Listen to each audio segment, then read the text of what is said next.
Okay, hello beautiful Libra. So bago tayo magsimula, magki-cleanse po muna tayo, no? At medyo malakas lang po ang sounds na to, no? Okay.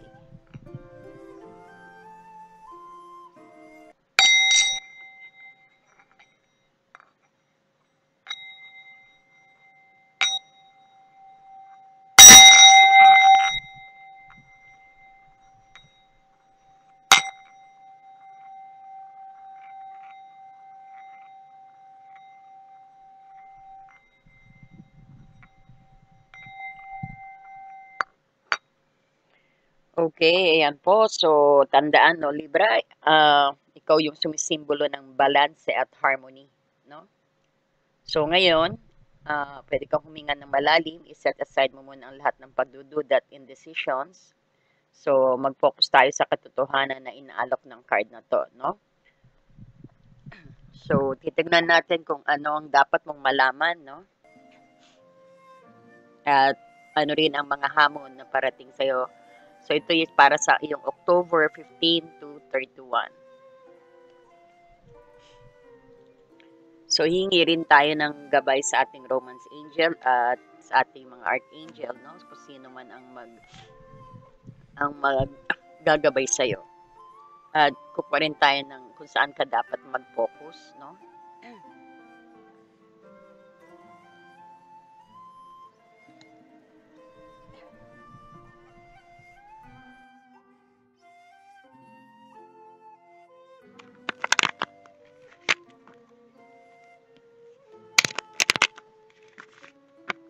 Para po kay Libra, sa kanyang October 15, ano pong dapat niyang malaman at ano pong kanyang mga challenge.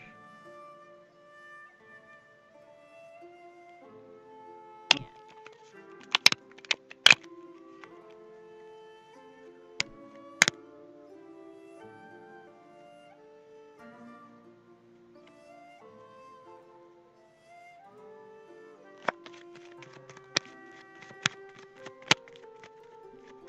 Oops. Ayan, Three of Pentacles. Unity, cooperations, teamwork, no?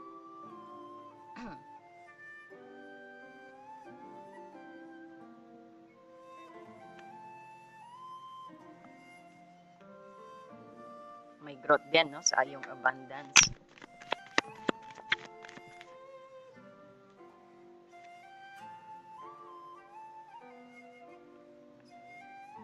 Ano kaya? Tignan natin. Ganda start mo actually. Four of Pentacles. Ayan, meron kang parang pinanghahawakan na ayaw mong bitawan. Ayaw mong may hinihigpitan ka na ayaw mong pakawalan. No? May saradong pintuan ka. And then, Seven of Pentacles in reverse. No? Pagiging impatience.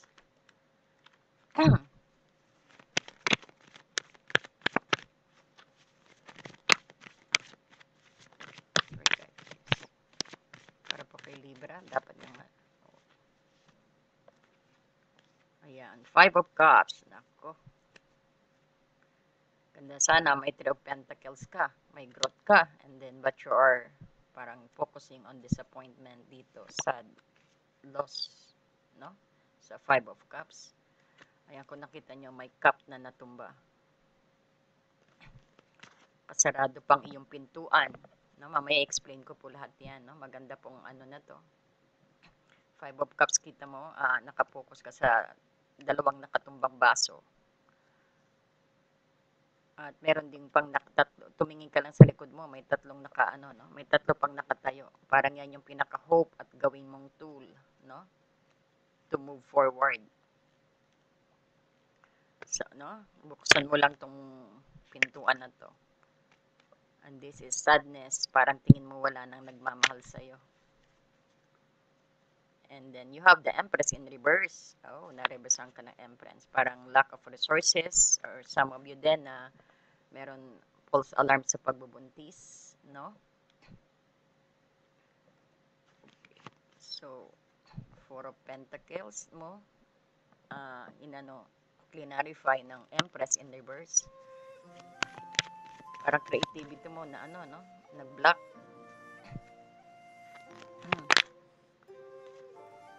Ayan.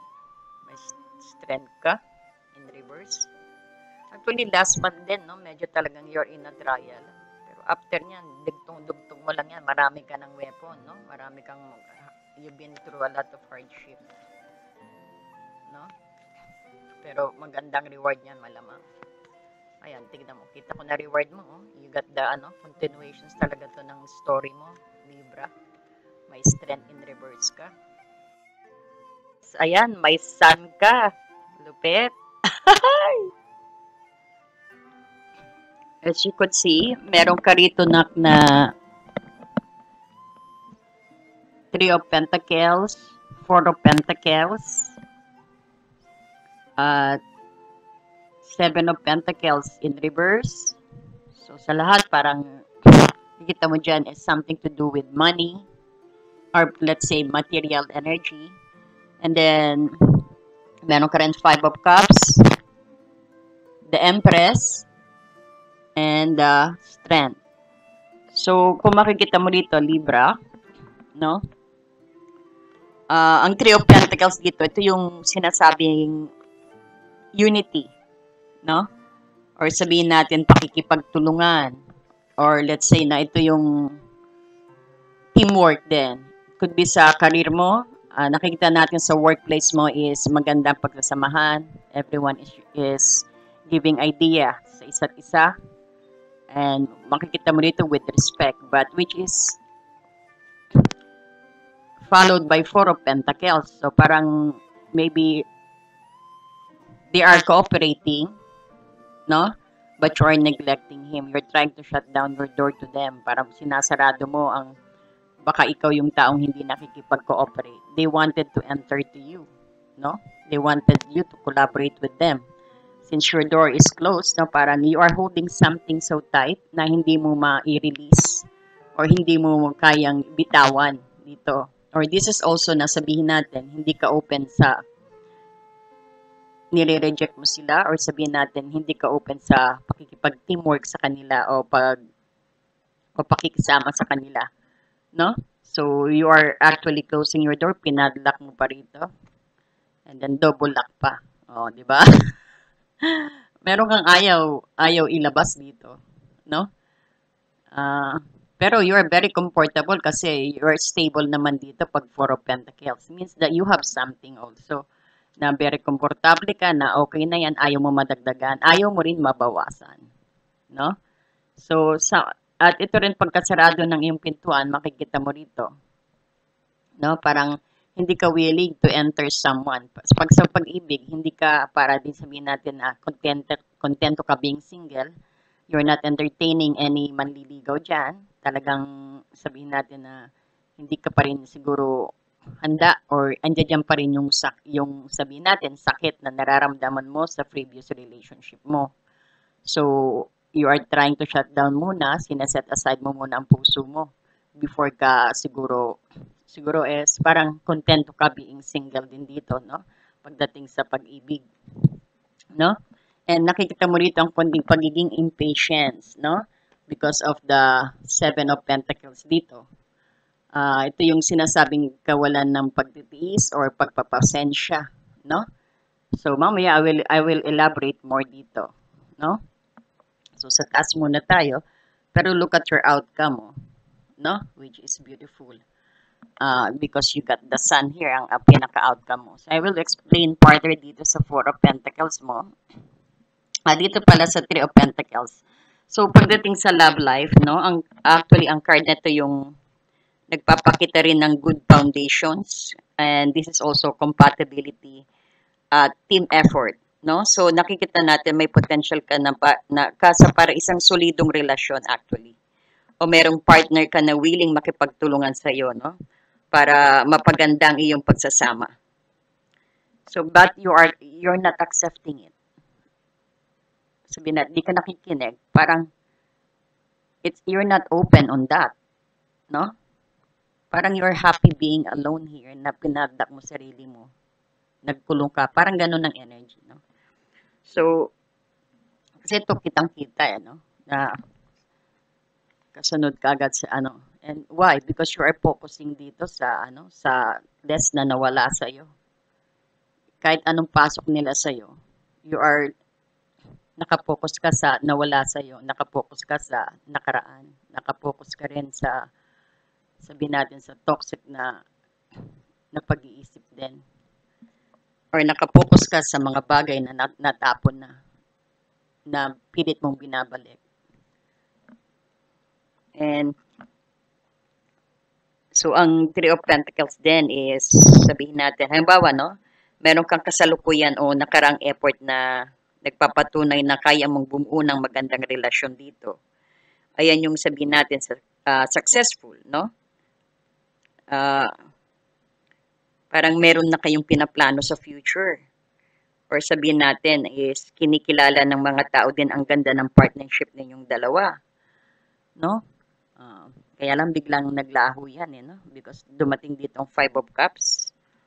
Clarify ng Five of Cups, even though na may unity, but one is not cooperating. Para sabihin natin, hindi uubra ang mga plano. Hindi mangyayari ang mga pinaplano at mga dream ninyong dalawa. No? Because it's very clear here, the Five of Cups, no? Kahit may tagumpay ka sa Three of Pentacles dito, no? Ang focus mo ay nasa disappointment at regret at loss, no? Parang masyado kang nagdwell sa dalawang natumbang cup dito. Kung nakikita nyo, may cup dito na dalawa. No? Ayan, may cup na tumba. Diyan ka nakapokus, tignan mo. Diyan ka nakatingin. Ayan, umiiyak ka. So, ito yung mga sinasabi nating mga pagkakamali o ang ex na hindi ka bumalik. Or sabihin natin, hindi mo nakikita ang tatlong nakatayo na cup dito. Ayan, no, sila tatlo. Dali. Asan na yung isa? Nawawala pa yung isa. Dalawa lang nakikita ko. Ayan. Baka sa'yo, tatlo yung pinaka nagbigay ng sakit sa'yo. Because some sa ibang deck siguro tatlo, pero sa akin nakita ko lang dalawa. Pero siguro depends on your, no? Sa mata ko, nakikita ko dalawang nakaano rito. Siguro mas maraming nangyaring hindi kaaya-aya sa'yo. Na hanggang ngayon is diyan ka pa rin. Ang mga disappointment mo, baka pinaka-grabing disappointment is tatlo na nakikita ko. But hindi yun baka yung talagang dinadala mo is heavy. No? Ayan. So, nakikita rin dito, no? Yung sabihin nating sa pagdudwell mo sa iyong mga nakaraan, sinisisi mo sarili mo dyan. Sabihin din natin, nagdudwell ka rin sometimes sa relasyon na ang ex mo hindi na bumalik sa'yo o hindi mo na nakikita yung tatlong nakatayong cup dito. So, yung isa? Dalawa lang maliwanag ang nakita ko. So, maybe yung isa is nakatumba na rin, no? Because that is your current energy. So, ito yung magbibigay ako ng halimbawa, no? So, imbis na mag-enjoy ka actually ng stability sa Three of Pentacles dito, ito yung inaalok ng Three of Pentacles sa iyo, no? Growth. Growth din to, no? So, iniisip mo pa rin yung mga sana o ang sakit mula sa isang toxic na nakaraan din dito, Parang pinipigilan ng lungkot mo ang appreciations mo sa present na nangyayari. Nakukuha mo? So, andito yung ang pinakamensahe dito sa dalawang na to, no? Kahit may solidong basihan ka at potential ang love life mo rito, kumbaga parang hinahayaan mo ang past, no? Yung mga regrets mo at lungkot na parang maging hadlang. So, you need to shift your focus sa kung anong meron ka. Hindi sa kung anong nawala. So, parang ito rin sinasabi, tumingin ka sa likod mo dahil meron ka pang baraha. You still have the cup here. No? Gawin mong weapon. Yan ang sabi. Okay, so nakikita natin dito ang challenge at ang blockage din, yung sobrang paghawak ng kakulangan sa bindi natin at pag-aalaga, no? Kung nakikita mo, ito yung Four of Pentacles. So, ito yung challenge mo. Or we could say na blockage din to, no? Ito yung sa sobrang paghawak at sabihin natin, kakulangan din sa pag-aalaga because itong Empress. Clarified by the Empress in reverse. Na-reversehan ka pa ng Empress. Kasi sinaraduhan mo eh. Ayan. So, makikita mo dito, ito yung card ng possessiveness or sabihin natin control or takot na mawalan. So, this is fear of loss din, no? So, sabihin natin na masyado kang clingy sa idea ng security, pera, o sa taong mahal mo. Sabihin din natin, ang sobrang paghawak or sabihin natin, ang sobrang pagsasakal, pagkokontrol, ito yung nagiging suffocating, no? Na humahad lang sa natural flow ng inyong relationship or ng pag-ibig. So, halimbawa, no? Hindi ka nagle-let go ng grudges, ng sakit ng loob. Hindi talagang tinatanim mo sa puso mo yan, ginawa niya pagkakamali. Maski noon-noon pa. No? Ayan, sama-sama na. Kaya naman masyado kang, sabihin din natin is, kaya naman once na nag-burst ka, no? Parang grabe. Pero lahat ikaw, kinikimkim mo. Yung mga sakit ng loob mo. Sabihin din natin, no? Isa pang halimbawa is masyado kang nagtitipid sa emotional expressions. Hindi ka showy. Ayaw mong mag-invest ng feeling out of fear na masaktan ka uli. Parang you are building walls instead of bridges eh. Sinasarado mo, no? And kung makikita mo clarified by the Empress in reverse. So, ito rin sinasabi na yung sobrang paghawak mo sa Four of Pentacles, ito yung nagdudulot ng kawalan ng nurturing and self-care. Ito rin sabihin natin na feminine energy, pwede rin sabihin natin abundance, no? Kapag naka-pride siya, pero naging unproductive ka at emotionally stagnant, itinigil mo. Nagbigay ka ng wall dito, sinarado mo, pinadlock mo. No? Hindi mo naalagaan ang iyong sarili or sabihin natin pati ang relasyon mo. Dahil ang priority mo ay ang control. Do you get me? So, ito yung halimbawa ng pagiging possessive. No? At ito rin yung nagdudulot ng stress at disharmony.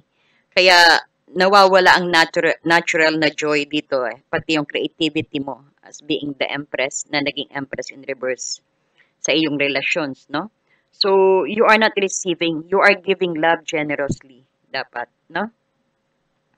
So, kung pagsamahin natin ito, no, makikita mo ang iyong pagiging masyadong possessive actually, ito yung sobrang takot na mawalan ka or pumipigil sa'yo na maging fertile at masaya. No, kailangan mong mag-trust at mag-release din ng control para lumago ang pag-ibig mo. No? Kung makikita mo ang resulta, ito rin yung resulta at gabay na nakita natin. Andito yung pagtitiis at ang liwanag, no? Dahil may outcome ka ritong sun. So, ito, sa Seven of Pentacles reverse, no? Ito yung nagpapakita ng impatience at pakiramdam na walang progress. So, feeling mo nagsasayang ka lang ng oras o wala kang napapala sa paghihintay o sa pag-invest mo. Dahil dito, gusto mong sumuko ng maaga, no? Halimbawa, no, nag-invest ka ng feeling sa persons mo o oras, pero parang wala pa rin kasiguraduhan sa'yo, no? Sa halip na maging patience ka, nagiging stress at frustrated ka. Kasi you're still holding some grudges dito. No? Hindi mo nile-let go pag maski natapos na. Talagang hindi kayong emotionally na nagpapatawad. Kinikim-kim mo. Ayan, kinikim-kim mo ga. No. So,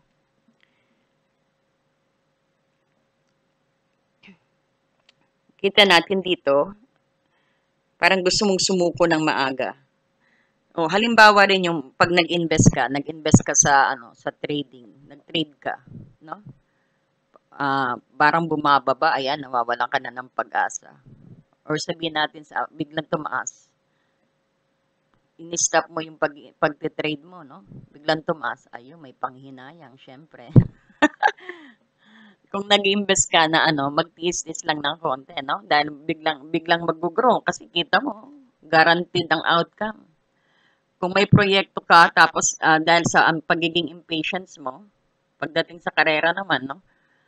Itong example na to, sabihin natin, nag-invest ka, sabihin natin, tapos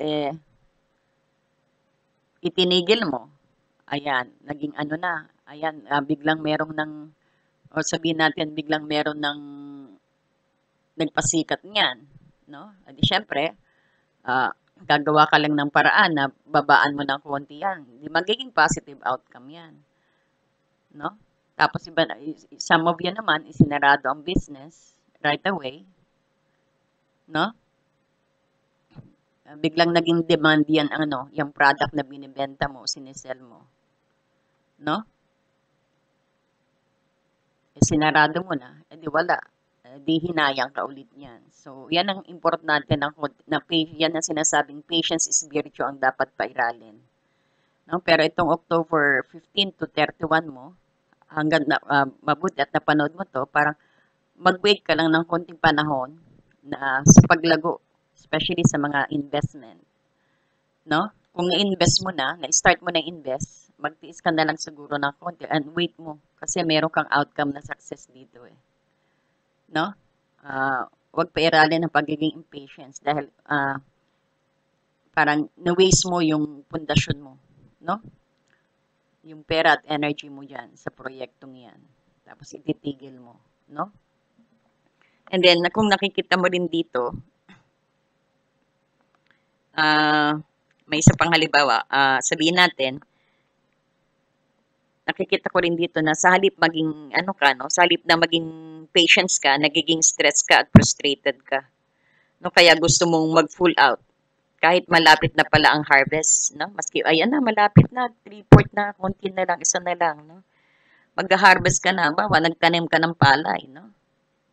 Dahil akala mo, babagyo. O, pinahabas mo na. Mas maganda pa pala ang ani kapag ano, kapag nag-wait ka lang ng ilang ano pa, no? So, para mga ganyan. Dahil sa pagiging frustrated at stress, no? Pinull out mo kaagad. So, nawala ang patience mo dyan. Malapit na ang harvest. Ayan, tignan mo. Sa mga nagtatanim. Magtiis-tiis lang, no? Kasi, ayan, no? Gold, no? It will turns to gold. Success yan. So, manghihinayang ka talaga dyan. No? So, nakikita mo rin dito, clarifies ng baliktad na strength in reverse. No?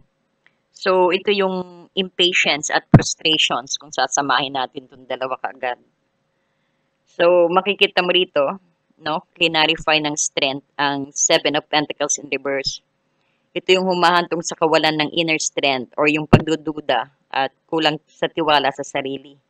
Parang nawawala ang iyong composures, no? At pakiramdam mo ay mahina ka at hindi mo kayang harapin ang mga hamon, especially sa pag-ibig.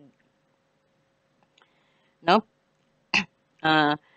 Ito yung halimbawa, no? Yung pagiging inip mo ay nagiging sanhi ng emotional outburst yan. O yung sabihin natin madali ang desisyon. Imbis na gamitin ang inner strength mo, no? Imbis na gamitin mo to,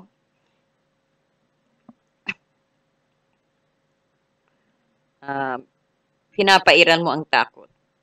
Imbis na gamitin mo ang inner strength mo para maging kalmado, pinapairan mo ang takot. No? Parang ganun po. So, nakita mo naman ang outcome dito. So, ito yung best possible outcome actually sa pinull out mo. Ito yung sun is guarantee ng total success, joy, and vitality at happiness. So, lahat ng struggle at doubt mo ay matatapos actually. Ang lahat ng bagay na nagiging maliwanag at masaya actually sa'yo, no? If you just have patience. So, since hindi pa naman to nangyayari sa inyo, so at least magkaroon kayo ng clarity at guidance dito, no? So, nakikita mo ang halimbawa ng sun dito, ang lahat ng pagtitiis mo at pagdududa mo sa Seven of Pentacles dito at saka yung strength, no? Ito palang outcome. No, ito palang sanang outcome. Kumbaga, may magandang resulta pala at isang stable na resulta, isang masaya at isang long-lasting relationship. Hindi lang ito yung magiging okay, magiging brilliant ito. No? So, kung makikita mo, bigyan kita ng final verdict. Okay, so makikita mo rito, no? Ang mensahe din sa'yo, kasi Libra, ay yung negative emotions. Ayan yung regret, fear of loss, ayan yung mga impatient, no? Ang pinakahadlang mo rito is, sabihin natin, yung mga impatience nga, yung fear of loss, ang mga pinakahadlang mo rito is ang Five of Cups, Four of Pentacles, the Empress in reverse, at ang Seven of Pentacles and Strength. No? So, yan ang mga pinakamalaking hadlang mo. Yan yung nakaraan mo ay naka-apekto actually sa kakayahan mong mag-enjoy at mag-trust sa present mo, no? So, ang card dito nagsabing stop looking back, no? Ang natumbang kopa na dito sa Five of Cups, ito yung i-embrace ang blessing na meron ka dahil may Three of Pentacles ka rito, no? So, let go ang sobrang control din. At mag-invest ka sa self-care and generosity dahil mayroon kang Four of Pentacles at Empress in reverse. So, dito is huwag kang sumuko. Huwag kang sumuko. Yung ibig sabihin, yung pakiramdam mo na walang progreso ay isang ilusyon lang. No? So, ito yung sinasabi ko na pinapahiwatig ng Seven of Pentacles in reverse at Strength in reverse mo. Dahil garantisado ang iyong future sa pag-ibig at magiging masaya ka at magiging successful dahil ang ultimate outcome mo ang the sun. No? So, ang pinakaano rito is just hold on to your faith. Dapat malapit na ang liwanag. No? Ayan. So, I hope nagustuhan mo rin yan, no? So, kukuha tayo ng iyong Romance Angel Guidance. Tignan natin.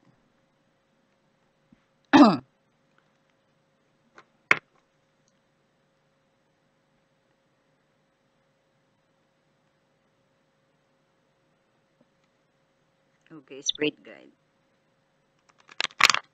Mensahe. Mensahe po. Sinong Archangel? Ang gagabay sa'yo.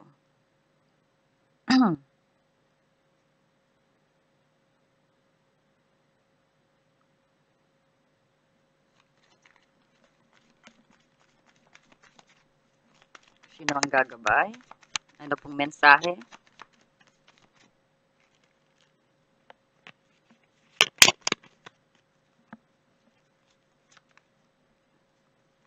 Ayan, life review daw, sabi ng Archangel Jeremiel.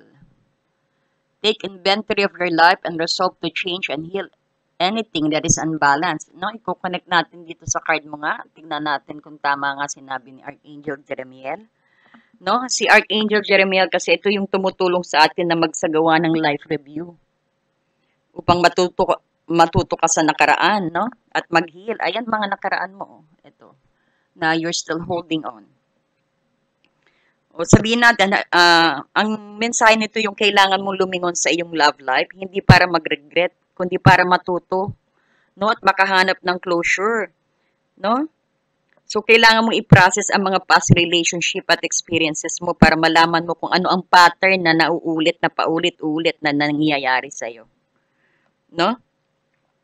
At kung ano yung lessons na hindi mo pa nare-receive. So, ang paggawa nito actually yung magpapalaya sa'yo para sa magandang future mo. No? So, halimbawa, maglista ka at maglaan ka ng oras para isulat ang mga naging relasyon mo. Para sa bawat isa, sagutin mo yung mga tanong na ito. No? Halimbawa, isulat mo. I-wait mo sila. No? Ano yung pinaka-major na lessons na natutunan mo sa kanya? Sulat mo kung sino man yan, kung ilan man yung ex na yan. No? Tapos ano rin yung negative traits? Anong negative traits mo na nag-manifest sa relationship na yon? Halimbawa, yan yung pagiging masyadong siloso o pagiging people pleaser ka. No? Yan, napakadali i-journey ninyo. No? Para diyan kayo kukuha ng parang sandata nyo. no? Na parang gawing lesson sa mga experiences. Kaya sinasabi life review, this is a crucial thing na dapat mong gawin sa October 15 to 31. At sana maagapan mo itong mga investment na i-full out mo or business na i-stop mo o isang relationship na puputulin mo dahil sa pagiging impatience. Hindi mo alam na para rin yan sabihin natin sa relasyon, no? Ang bawa is you decided na makipaghiwalay and then di mo alam, dyan pala maganda future mo. Mga kinalauna, nakita mo siya, very happy family siya. Regret mo yan, no? Kasi on that person's may makikita ka palang ginto. On that person's nasa kanya pala ang siya pala magbibigay ng good sa iyo, no? Ng good life. Ayan, because why? Your outcome should be the sun, no? Kung magkaroon ka lang ng patience, no? Ayan, so sana maging gabayan and this is actually parang very important na paliwanag na dapat mong pagtuunan ng pansin. Talagang dapat patience is virtue rito, no? Ang magandang tagline sa iyong basa. So, okay, balik na tayo dito. Ito rin yung halimbawa rin, no? Yung forgiveness. Sabi sa inyo. Kasi minsan may nakikita pa akong gustong sabihin, sasabihin ko po, no? Sometimes nakikita nyo, mga challenge po yan, yung huwag nyong isipin na negative yan, no? Dahil ang buhay is talagang ganyan, no? Hindi laging positive. Hindi kayo mag-grow pag walang challenge. Pero ang Happy Angel reading po, yung talagang nakapokus din ako sa mga challenge, sa mga hamon, no? Hindi po yung laging masaya sa makikita nyo, mapapanood nyo. Dahil ganyan po ang natural na buhay, no? Kung gusto nyo lang po ng masaya-masaya, manood kayo ng panihong video. Hindi kasi may nag-comment sa akin. Bakit naman po negative? Iyan ang layunin ko. Sabi ko, explain ko yan, no? Gusto ko i-explain na dahil may mga nakakaranas yan. Dahil iyan ang specialty ko Di ba? Ilan na ba yung mga ibang nagpapakamatay dahil dyan sa depressions dahil wala silang makapitan, wala silang alam sa pinagdadaanan nila, no? So, yan po ang purpose ng Happy Angel Reading, no? May bigay ng liwanag, no? Ayan, so balik na tayo dito sa life review. Ayan na naman, no? Okay, kailangan din gawin mo rin ito, no? Yung past relationship mo at ang mga experience mo, gawin mo rin na i-process mo yan, no? At kailangan din magpatawad. Patawarin din especially ang iyong sarili muna, no? At yung mga tao rin nakasakit sa'yo, patawarin mo. Buksan mo na puso mo. Huwag mong itanim dyan, no? Saradong-sarado So, makikita mo rito na kailangan magpatawad at patawarin ang unang-unang sarili. Pati na rin ang nakasakit sa'yo. So, ang forgiveness na ito yung naglilinis sa'yo ng emotional slate, no? Para makapasok ang bago at masayang experience. So, buksan mo na, itapon mo na yung pinagkahawak-hawak mo. Kaya ka pinagla-life review, no? So, yun din, para din you could identify yung talagang pinakagusto mo. So, base sa life review na binigay dito, maging clear ka at kung ano yung klase ng partner ang gusto mo. At magiging malalaman mo talaga kung anong gusto mo sa tao at kung ano yung hinahanap mo sa isang tao, no? Kumbaga, base yan sa review na gagawin mo. So, magiging clear ka sa focus at makakapag-focus ka sa things na gusto mo, no? Especially sa love life mo o sinasabi natin ang pinaka-deserve mo. At hindi na yung na kailangan mo pa na sabihin natin na hindi na yung kailangan na parang i-aano mo pa siya, no? Yung pakikisamaan mo pa, hindi na. Hindi ka na magta-trial error kasi alam mo na naranasan mo na Pero ang ginawa mo, naranasan mo na nga lahat yan, no? Hindi ka nag-action. So, kailangan dito, kaya pinapa-life review ka uli, no? So, kung nakikita mo, kuha pa tayo ng isang Romance Angel Guidance, no? Sana maliwanag sa iyo ang life review, Libra. And then tell us more spirit. Ano pa po? Daing bumaba naman dito. Isa lang kunin natin. Ayan, fashions. Ayan. So, kung nakikita mo rito, binigyan ka ng fashions. So, ito naman nak is parang sabihin natin ito yung pagiging passionate. Or sabihin natin, hayaan mo lang, ayan, no, kasi nga, di ba, pinadlock mo. Kumbaga, hayaan mo lang na magsaya ka. Parang yan din ang parang isang makakatulong na hayaan mo lang na magsaya ka sa feeling na pag na life review mo na, no? So, ang card na ito yung nagsasabi rin na kailangan mong i-inject ang passion at excitement sa love life mo ngayon, no? Kasi sabihin natin, maybe masyado ka bang nagiging routine or boring sa iyong relationship din. So, ang passion ito ay hindi lang tungkol sa romantic at physical intimacy. Tungkol din ito sa pagiging excited sa iyong partner at paghahanap ng love. So, kailangan mong maging bold at playful. Huwag mong isara, no? Kasi maraming opportunity ang relationship na kinakarap mo din ngayon, no? Kung single ka naman, no, i-pursue mo ulit ang mga hobbies na nagpapasaya sa iyo, no? So, sabihin natin ang iyong passions for life, ang magiging magnet mo para sa tamang tao, no? Parang dare to approach someone you find attractive, o, di ba? So, kung in relationship ka naman, planuhin ninyo yung isang spontaneous date o isang activity na pareho kayong excited, tulad ng hiking, mag-travel kayo, o mag-aral kayo ng bagong skill, no? Ayang mag-karaoke kayong dalawa, ayang mag-ano kayo, no? Ayang yung mag-driving kayong dalawa, ayang mag-dance lesson kayong dalawa, mag-gym kayong dalawa, maraming paraan, no? Sabihin natin, maging honest sa iyong partner tungkol sa romantic na pangangailangan mo, no? So kung makikita mo rito actually, ang dalawang gabay sa'yo dito, i-activate mo ang passions at inner fire mo, no? Gamitin mo ang insight mula sa iyong life review na ginawa. Tinuro ko sa inyo, no, yung life review, paano gawin? Para malaman mo kung saan ka dapat mag-invest ng iyong energy. Hindi mo kailangan ng bagong start. Kailangan mo lang ng bagong perspective. Ayan. You just need new perspective, no? Hindi ka dapat mag-alala, guaranteed, oh. Parang tiis ganda ka muna, tiis gwapo ka muna, no? Ayan, no? Kailangan mo tiis-tiis dyan. Because you have a guaranteed success, the sun.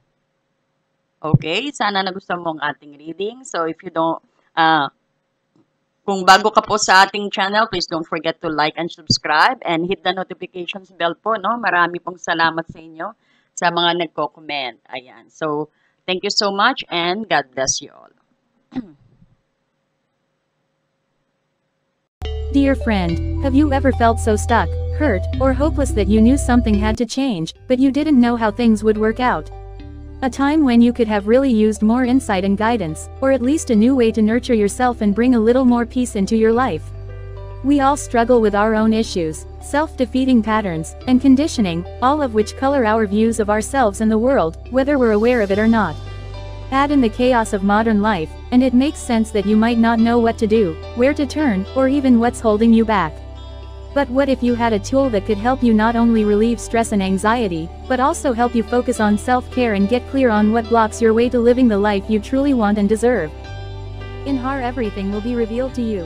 In HAR, you will be inspired, enlightened and empowered. Mahal kong kaibigan, naranasan mo na bang mapagod, nasaktan, o nawalan ng pag-asa na alam mong may kailangang baguhin, ngunit hindi mo alam kung paano mangyayari ang